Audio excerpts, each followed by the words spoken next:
அனைவருக்கும் வணக்கம். ஸோ இன்றைக்கான 10 கேள்விகளை பார்க்கலாம் வாங்க. ஃபர்ஸ்ட் கொஷின், காலவரிசைப்படி மதராஸ் மாகாணத்தின் முதலமைச்சர்களை வரிசைப்படுத்துக அப்படின்னு கொடுத்துருக்காங்க. சரியா? ஸோ மதராஸ் மாகாணத்தின் முதலமைச்சர்கள், நீதி கட்சியை சார்ந்த முதலமைச்சர்களை வரிசைப்படுத்த சொல்லி கேட்குறாங்க. பிடி ராஜன் 1936 இடைக்கால முதலமைச்சராக இருந்திருப்பார். சரியா?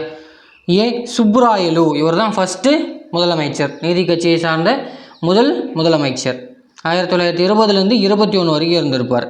அடுத்து பி முனுசாமி நாயுடு 30 32 வரைக்கும் இருந்திருப்பார். ராஜாஜி 1937 தான் வர்றாரு. ஸோ சுப்புராயன் 1926, ஃபஸ்ட்டு சுப்புராயலு, அடுத்து சுப்புராயன். சரியா?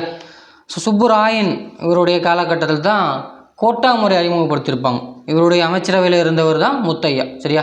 தமிழ்நாட்டு இடஒதுக்கீட்டின் தந்தை என்று அழைக்கப்படுறார். சரியா? அது ஒரு முக்கியமான கொஸ்டின். ஸோ இப்போ கால வரிசைப்படி பார்த்தோன்னா 2 5 3 1 4 இல்லையா? ஸோ ஆப்ஷன் பி இங்கே சரியாக இருக்குது. சரியா? ஸோ ஃபஸ்ட்டு சுப்புராயலு, அடுத்து பனகல், அடுத்து சுப்புராயன், முனுசாமி, உப்புலியரசர். சரியா? ஸோ இதில் சுப்புராயன் மட்டும் நீதி கட்சியை சேர்ந்தவர் அல்ல. அந்த டைமில் 1923 ஸ்வராஜ் பார்ட்டி வந்திருக்கும் இல்லையா? அதனால் நீதி கட்சியால் தனியாக ஜெயிக்க முடியாது. ஸோ நீதி கட்சி பெரும்பான்மை இல்லாத பட்சத்தில் சுப்புராயன் சுயேட்சை ஜெயித்தவர். ஸோ அவர் முதலமைச்சராக ஆயிருப்பார். சரியா? ஸோ அடுத்த கேள்வி போகலாமா? சரியா? இரண்டாவது கேள்வி பாருங்கள். தவறான இணையை கண்டறி அப்படின்னு கொடுத்துருக்காங்க. சரியா?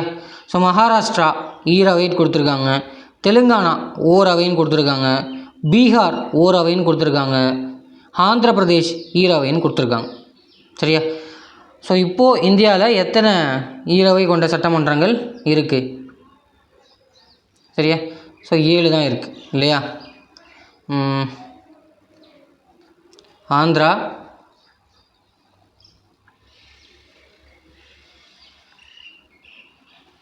கர்நாடகா, மகாராஷ்டிரா, தெலுங்கானா, பீகார், உத்தரப்பிரதேஷ்.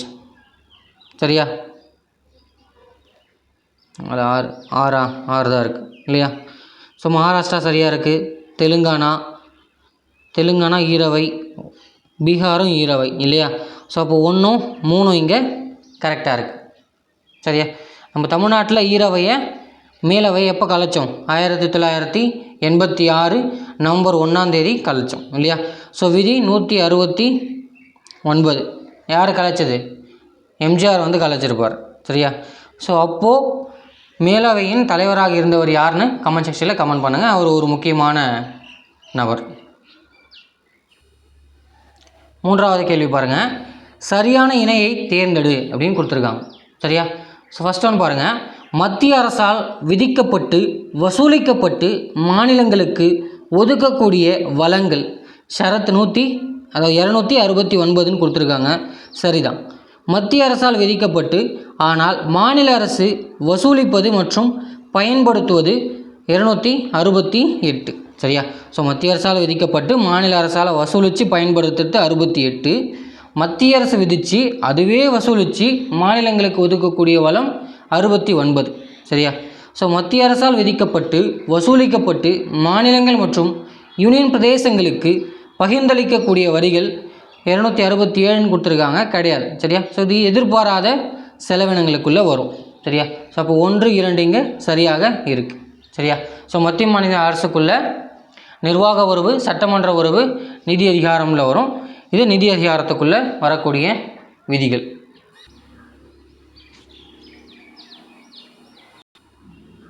அடுத்த கேள்வி பாருங்கள். எபிதீலியல் செல்களில் புற்றுநோய் உருவாவதற்கு டேஷ் என்று பெயர்னு கேட்குறாங்க. என்னது?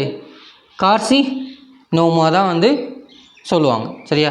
ஸோ எபிதீலியம்ன்றது தோல் பகுதி. சரியா? ஸோ தோல் பகுதியில் ஏற்படுறது கார்சிமோனியான்றாங்க. சரியா? இரத்த புற்றுநோய்ங்கிறது லூக்கோமியான்னு சொல்லுவாங்க. எலும்பு புற்றுநோய்ங்கிறது சார்கோமா. சரியா? சார்கோமான்றது எலும்பு புற்றுநோய். சரியா? ஸோ உங்கள் எபிதீலியம் செல்கள் புற்றுநோய் உருவாவதற்கு டேஷ் என்று பெயர்னா கார்சிமோனா. அடுத்த கேள்வி ஒரு பொறுத்துக்க கொடுத்துருக்காங்க. சரியா?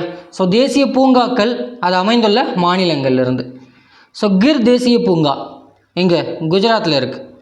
கார்பைட் தேசிய பூங்கா உத்தரகாண்டில் இருக்குது. சரியா? ஸோ உத்தரகாண்ட் 2001 உருவாக்கப்பட்ட மாநிலம், உத்தரப்பிரதேசிலேருந்து பிரிச்சு இல்லையா? ஸோ அது 2024 யூனிஃபார்ம் சிவில் கோடை முதல்ல ஏற்றுக்கிட்டு இருக்கு. சரியா? இது முக்கியமான கொஷின். சரியா? ஸோ கிர் தேசிய பூங்கா குஜராத், கார்பட் தேசிய பூங்கா உத்தரகாண்ட், ராஜ்கிர் தேசிய பூங்கா ஜார்க்கண்ட், ரத்தம்பூர் தேசிய பூங்கா ராஜஸ்தான். சரியா? ஸோ ஆப்ஷன் சி சரியாக பொருந்திருக்கு. அடுத்த கொஷின் போகலாம். ஸோ அடுத்த கேள்வி, கீழ்கண்ட வாக்கியங்களில் சங்கம் மருவிய காலத்தின் சரியான கூற்று எது அப்படின்னு கேட்குறாங்க. ஸோ யூனிட் 8 இருந்து இல்லையா? ஸோ 18 நூல்கள் உள்ளடக்கிய 14 கீழ்கணக்கு நூல்கள் பெரும்பாலும் ஒழுக்க நெறியை பின்பற்றி கூறுகிறதுன்னு கொடுத்துருக்காங்க. So correct. அவற்றுள் திருக்குறளும் நாலடியாரும் முதன்மையானதுன்னு கொடுத்துருக்காங்க. Thirukkural first, Naladiyar second. அடுத்தது பழமொழி 400.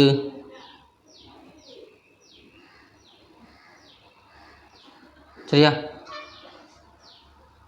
அடுத்து சிலப்பதிகாரமும் மணிமேகலையும் பண்பாடு மற்றும் சமயத்தை பற்றி கூறுகிறதுன்னு கொடுத்துருக்காங்க.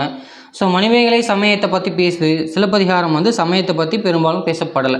ஸோ இங்கே ஆப்ஷன் 1 மட்டும் சரிங்கிறது தான் சரியான விடை. ஸோ அடுத்த கேள்வி, கீழே கொடுக்கப்பட்டுள்ள நிகழ்வுகளை கால வரிசைப்படுத்துக அப்படின்னு கொடுத்துருக்காங்க. பூலித்தேவரின் இறப்பு 1767. சரியா? ஸோ அவருடைய இறப்பை பற்றி சரியான தகவல்கள் கிடைக்கல இல்லையா? ஸோ 1967 அவருடைய இறப்பாக கருதப்படுது. குயிலியின் இறப்பு 1780 இல்லையா? ஸோ சிவகங்கையை மீட்பதற்காக ஆயுத கிடங்களை தன்னைத்தானே தீ வச்சுக்கிட்டு ஆயுத கிடங்களை குதித்தவங்க இல்லையா?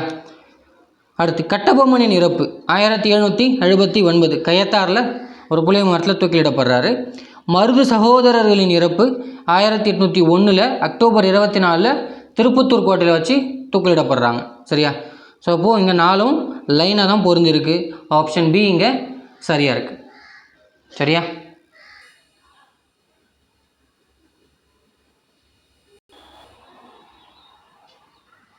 அடுத்த கேள்வி, தமிழ்நாட்டின் முதல் பெண் மருத்துவர் யார் அப்படின்னு கேட்குறாங்க.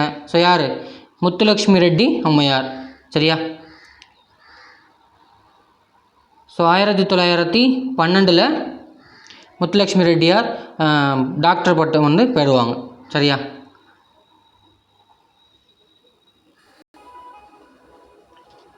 பின்வருவனவற்றுள் எந்த சபை இரட்டைமலை சீனிவாசனால் துவங்கப்பட்டதுன்னு கேட்குறாங்க.